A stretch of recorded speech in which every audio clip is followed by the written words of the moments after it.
Hello everyone, आज आपण bridge कोर्सच्या अंतर्गत इयत्ता 10वी विषय विज्ञान आणि तंत्रज्ञान भाग 1 यावर आधारित कृतीपत्रिका क्रमांक 3 तसेच या कृतीपत्रिकेवर आधारित जो काही सराव संच आहे तो या व्हिडिओच्या माध्यमातून आपण आज सोडवून घेणार आहोत।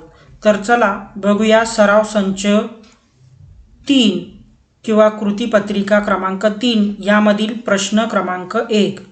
जसं की या ठिकाणी तुम्हाला दिसत आहे प्रश्न क्रमांक 1 की खालील तक्ता आपल्याला पूर्ण करायचा आहे। यामध्ये मूलद्रव्य आहे, अणुअंक आहे, इलेक्ट्रॉनचं संरूपण आहे, संयुजा इलेक्ट्रॉन आहे आणि संयुजा आहे। तर या आधी सोडवण्याआधी आपण एक थोडीशी माहिती घेऊया की अणुअंक कोणाला म्हणायचं, की अणुअंक म्हणजे काय, तर त्या अणूमध्ये असणाऱ्या प्रोटॉन किंवा प्रोटॉनच्या संख्येला आपल्याला काय म्हणायचं आहे, अणुअंक म्हणायचं आहे। त्यानंतर जे इलेक्ट्रॉनचं संरूपण आहे, आता इलेक्ट्रॉनचं संरूपण कसं असतं, तर जे इलेक्ट्रॉनचं कवच आहे जसं के, एल, एम आणि एन हे इलेक्ट्रॉनचं कवच आहे, तर या इलेक्ट्रॉनच्या कवचावरती इलेक्ट्रॉनचं संरूपण ठरलेलं असतं।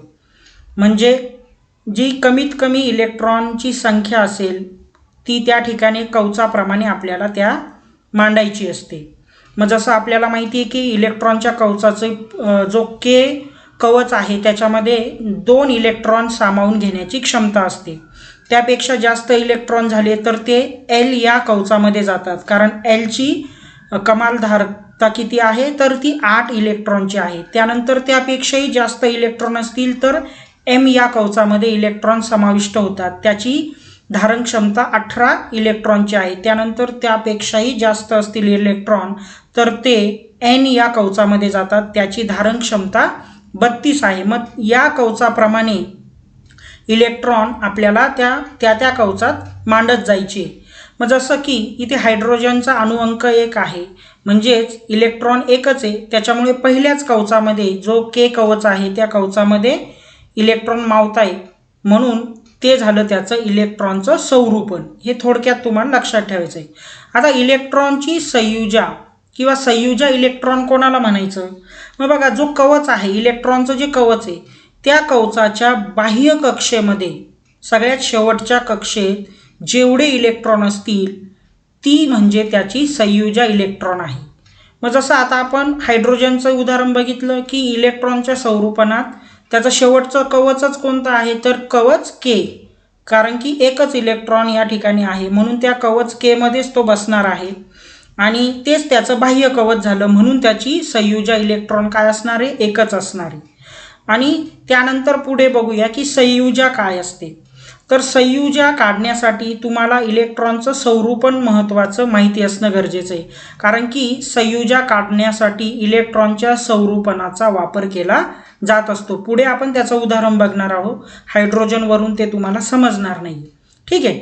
मग आता जसं हायड्रोजन झालं, मग हेलियममध्ये 2 अणुअंक आहे, अणुअंक 2 म्हणजेच प्रोटॉनची संख्या त्यात 2 आहे आणि इलेक्ट्रॉनची संख्या 2 आहे, हे आपल्याला लक्षात येते, म्हणून त्याचं संरूपण सुद्धा 2 आहे। संयुजा इलेक्ट्रॉन 2च आहे, कारण की शेवटच्या कक्षेत किती इलेक्ट्रॉन आहेत, तर 2 आहेत, म्हणून संयुजा इलेक्ट्रॉन 2च येणार आहे त्याचं। मात्र संयुजा या ठिकाणी 0 आलेली आहे, बघा संयुजा काय आहे, 0 आलेली आहे। आता 0 का आली, तर इलेक्ट्रॉन जेव्हा दिले जातात किंवा घेतले जातात त्यावरून संयुजा ठरत असते। आणि हे इलेक्ट्रॉन दिले किंवा घेतले केव्हा जातात, ज्यावेळेस त्याला त्याचं इलेक्ट्रॉनचं कवच पूर्ण करायचं असतं, म्हणजे के असेल, एल असेल, एम असेल किंवा एन असेल, हे कवच जेव्हा त्याला पूर्ण करायचं असतं तेव्हा तो इलेक्ट्रॉन देतो किंवा घेतो। जर देण्याची किंवा घेण्याची गरज नसेल त्यावेळेस त्या मूलद्रव्याची जी संयुजा असते ती 0 असते। जसं हेलियमचं बघा की इलेक्ट्रॉनचं संरूपण 2 झालं, संयुजा इलेक्ट्रॉन 2 झालं, अणुअंक सुद्धा 2 झाला, याला कुठल्याही प्रकारे इलेक्ट्रॉन द्यायचे नाही आहे किंवा घ्यायचे नाही आहे, कारण की त्याचं इलेक्ट्रॉनचं जे के कवच आहे ते पूर्ण झालेलं आहे, 2 इलेक्ट्रॉन त्याची क्षमता असते। मग ते कवच पूर्ण झाल्यामुळे तो जो काही मूलद्रव्य आहे तो स्थिर झालेला आहे, मग त्याला गरज नाही आहे इलेक्ट्रॉन घ्यायची किंवा द्यायची, म्हणून त्याची संयुजा या ठिकाणी 0 आहे, हे लक्षात घ्या। हळूहळू तुम्हाला पुढे लक्षात येईल की कशा प्रकारे संयुजा काढली जाते. आता पुढे आपण लिथियमचा अणुअंक बघूया. आता अणुअंक म्हणजे काय, मी तुम्हाला सांगितलं की प्रोटॉनची संख्या, बरोबर आहे. मग आता या ठिकाणी लिथियमचा जो अणुअंक आहे तो म्हणजे 3. 3 हा लिथियमचा अणुअंक आहे. मग या चौकटीत तुम्हाला 3 लिहायचा आहे. इलेक्ट्रॉनचं स्वरूपण कशा प्रकारे काढणार, कवचाप्रमाणे काढणार, बरोबर आहे. मग पहिल्या कवचामध्ये 2ची क्षमता असते म्हणून ते 2 आपण लिहिले, ऑब्लिक मात्र अणुअंक 3 आहे. मग 3 मधनं 2 गेला, राहिला 1, तो आपण पुढच्या कवचामध्ये टाकणार आहोत, म्हणजे एल कवचमध्ये त्याला टाकणार आहोत या इलेक्ट्रॉनला. मग आता त्याची इलेक्ट्रॉन संयुजा काय असणार आहे, तर त्याची इलेक्ट्रॉनची जी संयुजा आहे किंवा संयुजा इलेक्ट्रॉन काय असणार आहे त्याची, ती म्हणजे 1 असणार आहे. काय असेल, 1. आता संयुजा इलेक्ट्रॉन कशावर अवलंबून आहे, तर जे इलेक्ट्रॉनचं कवच आहे त्या इलेक्ट्रॉनच्या कवचाच्या शेवटच्या कवचात जो काही इलेक्ट्रॉन शिल्लक असेल तो शिल्लक असलेला इलेक्ट्रॉन म्हणजे संयुजा इलेक्ट्रॉन. मग या लिथियममध्ये शेवटच्या कवचामध्ये किती इलेक्ट्रॉन शिल्लक आहे, 1, म्हणून त्याची संयुजा इलेक्ट्रॉन काय असणार आहे, 1 असणार आहे. मात्र त्याची जी संयुजा आहे ती सुद्धा काय असेल, या ठिकाणी 1च असणार आहे. बघा आता संयुजा 1 का झाली त्यामागचं कारण इथे आपण थोडक्यात समजून घेऊ. मी तुम्हाला आधीच म्हटलो की कवच पूर्ण करण्यासाठी एक तर इलेक्ट्रॉन द्यावे लागतात किंवा घ्यावे लागतात, समजतंय. मग 4 किंवा 4पेक्षा कमी इलेक्ट्रॉन असेल तर ते काय होतात, नेहमी दिले जातात, समजतंय. मग 4 किंवा 4पेक्षा कमी इलेक्ट्रॉन असतील एखाद्या कवचामध्ये तर ते नेहमी काय होत असतात, देऊन टाकले जातात दुसऱ्या मूलद्रव्याला, कारण की त्याला स्थिर व्हायचंय. मग या ठिकाणी हा जो लिथियम आहे हा काय करतोय, त्या एका इलेक्ट्रॉनला देऊन टाकतोय. 4पेक्षा कमी इलेक्ट्रॉन आहे म्हणून तो 1 इलेक्ट्रॉनला देऊन टाकणार आहे. मग 1 इलेक्ट्रॉन दिल्यामुळे त्याची संयुजा काय ठरते, या ठिकाणी 1च ठरणार आहे. जेवढे इलेक्ट्रॉन देणार तेवढी त्याची ती संयुजा ठरत असते.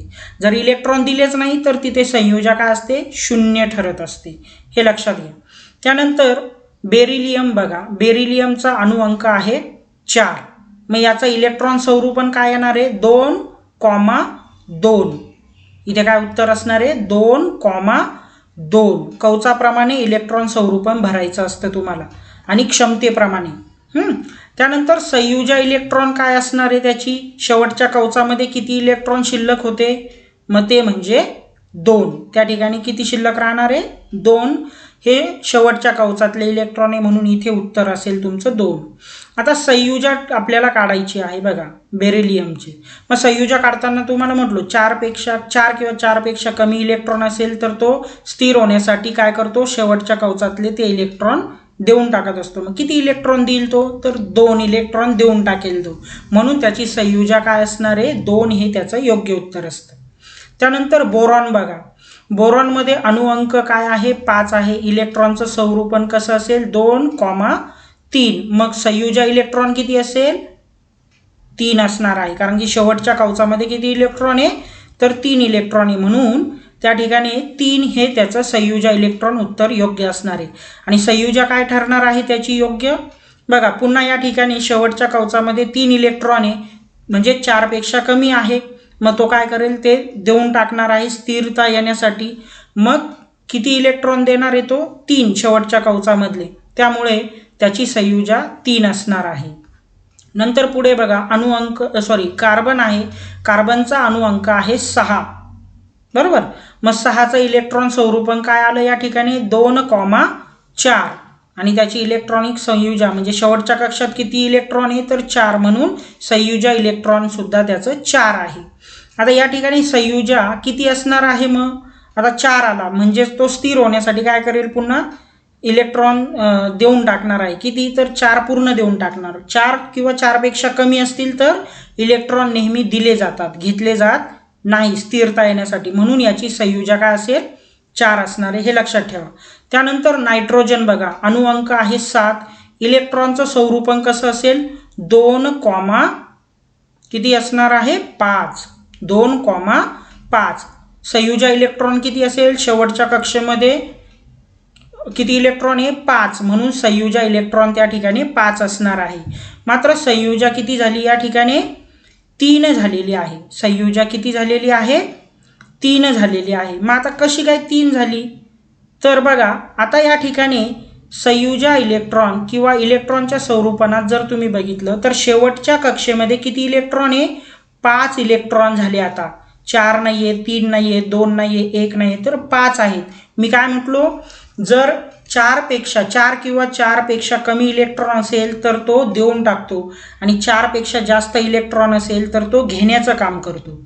मग दुसरी कक्षा त्याला म्हणजे कवच पूर्ण करण्यासाठी नायट्रोजनला किती इलेक्ट्रॉनची गरज आहे तर 3 इलेक्ट्रॉनची गरज आहे. 5 आहेत त्याच्याकडे, अजून त्याला दुसरं जे कवच आहे एल कवच जे 8 धारण क्षमतेचं आहे ते पूर्ण करण्यासाठी 5आत किती मिळवावे लागतील तेव्हा 8 होतील तर 3, म्हणून 3 इलेक्ट्रॉन घेतल्यानंतर त्या ठिकाणी तो त्याचं कवच पूर्ण करतो. मग 3 इलेक्ट्रॉन घेतो आहे म्हणून त्याची संयुजा किती असणार आहे 3 असणार आहे.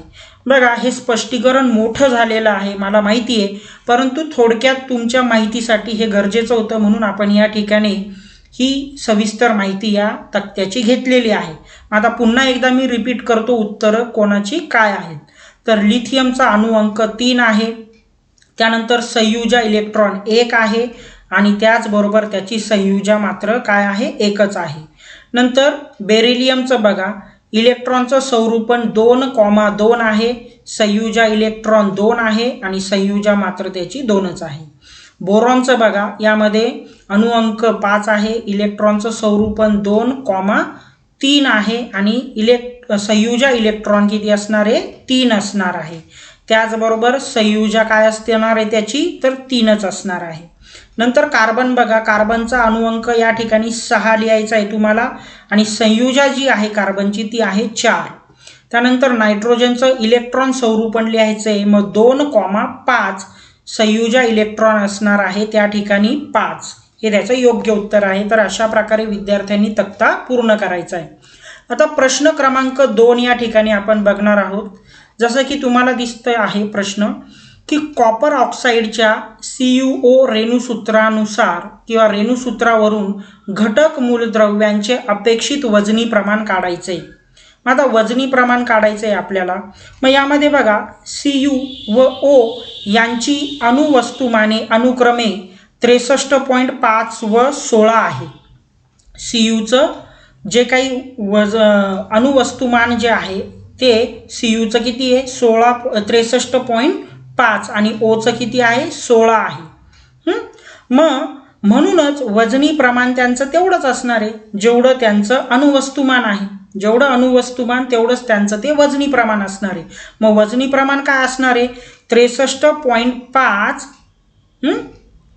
ते 63.5 रेशिओ त्याचं 16 किंवा अणुवस्तुमान 16 असणार आहे. मग 63.5 गुणोत्तर 16 हे त्याचं काय असणार आहे तर वजनी प्रमाण असणार आहे, हे लक्षात ठेवायचं. मग म्हणजेच जर आपण 63.5 भागिले 16 केलं तर त्याचं उत्तर काय मिळणार आहे आपल्याला 3.968 हे त्याचं उत्तर मिळणार आहे. समजते मी काय म्हणतोय. मग त्यावरून या रेणुसूत्रावरून अपेक्षित वजनी प्रमाण जर आपण CuOचं बघितलं तर ते अपेक्षित वजनी प्रमाण जे असणार आहे ते म्हणजे 4 गुणोत्तर 1, 4:1 हे त्याचं वजनी प्रमाण असणार आहे. हे थोडक्यात तुम्हाला लक्षात ठेवायचं आहे. जास्त मी काही याच्यात डीपमध्ये आपण बघणार नाही. ठीक आहे. त्यानंतर प्रश्न क्रमांक 3 बघा खालील तक्त्यातील संयुगांपासून मिळणारे कॅटायन आणि ॲनायन लिहायचे. आता कॅटायन काय असतं तर ज्यावरती धनप्रभार असतो त्याला त्या ठिकाणी कॅटायन असतं आणि ज्या ठिकाणी ऋणप्रभार असतो त्या ठिकाणी ॲनायन असतं. मग आता या आम्लारीमध्ये किंवा आम्लामध्ये कुठे धनप्रभार आहे आणि कुठं ऋणप्रभार आहे तो बघायचा आहे आपल्याला. मग या ठिकाणी जो Na आहे मग या ठिकाणी Na लिहायचं आहे तुम्हाला. Na आणि प्लसचं म्हणजेच धनप्रभाराचं तुम्हाला सिम्बॉल टाकायचा आहे. म्हणजे Na हा कॅटायन आहे आणि OH हा काय आहे ॲनायन आहे. तसंच या ठिकाणी K हा कॅटायन आहे आणि OH प्लस हा ॲनायन आहे, सॉरी मायनस हा ॲनायन आहे. के प्लस हा कॅटायन आहे आणि OH मायनस हा ॲनायन आहे. त्यानंतर Ca2 हा कॅटायन आहे, Ca2 प्लस हा कॅटायन आहे आणि त्याचबरोबर OH हा ॲनायन आहे, हे लक्षात ठेवायचं आहे. त्यानंतर बघा आम्लामध्ये जर आपण बघितलं तर H प्लस हा कॅटायन आहे आणि Cl मायनस हा ॲनायन आहे. त्यानंतर H प्लस हा कॅटायन आहे आणि Br मायनस हा ॲनायन आहे. इथे शेवटच्या कॉलममध्ये H प्लस हा कॅटायन आहे आणि त्याचबरोबर NO3 मायनस हा ॲनायन आहे. तर या प्रकारे कॅटायन आणि ॲनायन तुम्हाला आम्लारी किंवा आम्लामधनं काढायचे असतात, हे लक्षात ठेवायचं आहे. जिथे कॅटायन असेल तिथं प्लसचं साईन असणार, कारण कॅटायनमध्ये धनप्रभार असतो, आणि ॲनायन जिथे असेल तिथे मायनसचं साईन असणार, कारण की तिथे ऋणप्रभार असतो, हे लक्षात ठेवायचं आहे तुम्हाला. ठीक आहे. आता शेवटचा प्रश्न या ठिकाणी आपण बघणार आहोत की चित्रात दाखवलेल्या 2 संशोधकांची नावं लिहायची आहे आणि इंटरनेटच्या मदतीने तुम्हाला उत्तर किंवा त्यांची माहिती गोळा करायची, ती लिहायची आणि याचं उत्तर तुम्ही सहज इंटरनेटच्या मदतीने पूर्ण करू शकता. तरीसुद्धा मी छोटीशी माहिती म्हणून सांगणार आहे की हा जो पहिला जो चित्र आहे यातील जे शास्त्रज्ञ आहे त्यांचं नाव आहे प्रूस्ट. त्यांचं नाव काय आहे? प्रूस्ट हे त्यांचं नाव आहे. आणि दुसऱ्या चित्रातील जे शास्त्रज्ञ आहे त्यांचं नाव आहे आनत्वान लॅवॉझिये हे त्यांचं नाव आहे आणि दोन्हीही फ्रेंच शास्त्रज्ञ आहेत, हे पण लक्षात ठेवायचं आहे. बघा मग प्रूस्ट जे आहेत हे फ्रेंच शास्त्रज्ञ होते. 1794 मध्ये स्थिर प्रमाणाचा नियम त्यांनी मांडला होता. संयुगाच्या विविध घटक मूलद्रव्यांचे वजनी प्रमाण नेहमी स्थिर असते हे त्यांनी शोधून काढले. मग त्याचबरोबर उदाहरणार्थ जर बघितलं तर पाण्यातील हायड्रोजनचे व ऑक्सिजनचे वजनी प्रमाण 1:8 असते, हे त्यांनी त्या वेळेस शोधून काढलेले आहे प्रूस्ट या शास्त्रज्ञांनी, फ्रेंच शास्त्रज्ञ, लक्षात ठेवायचे. त्यानंतर पुढे दुसरे जे शास्त्रज्ञ आहे की आनत्वान यांच्याविषयी जर बघितलं, हे सुद्धा फ्रेंचच शास्त्रज्ञ आहेत. यांना आधुनिक रसायनशास्त्राचा जनक म्हटलं जातं, हे थोडक्यात तुम्ही लक्षात ठेवायचं आहे. ऑक्सिजन व हायड्रोजनचे नामकरण त्यांनी केलेलं आहे. त्याचबरोबर पाणी हे ऑक्सिजन व हायड्रोजन यांच्यापासून बनलेले आहे याचा शोध यांनी लावलेला होता. मग अशा प्रकारे या चित्रात दिलेल्या दोन्ही शास्त्रज्ञांची आपण थोडक्यात माहिती बघितली. सो आय होप तुम्हाला हा व्हिडिओ समजला असेल. कृतीपत्रिका क्रमांक 3 जी आहे ती आपण या ठिकाणी पूर्णपणे सोडून घेतलेली आहे. मग अशाच प्रकारे पुढील सोडवलेल्या कृतीपत्रिका बघण्यासाठी व्हिडिओला लाईक आणि सबस्क्राईब जरूर करा. Thank you very much.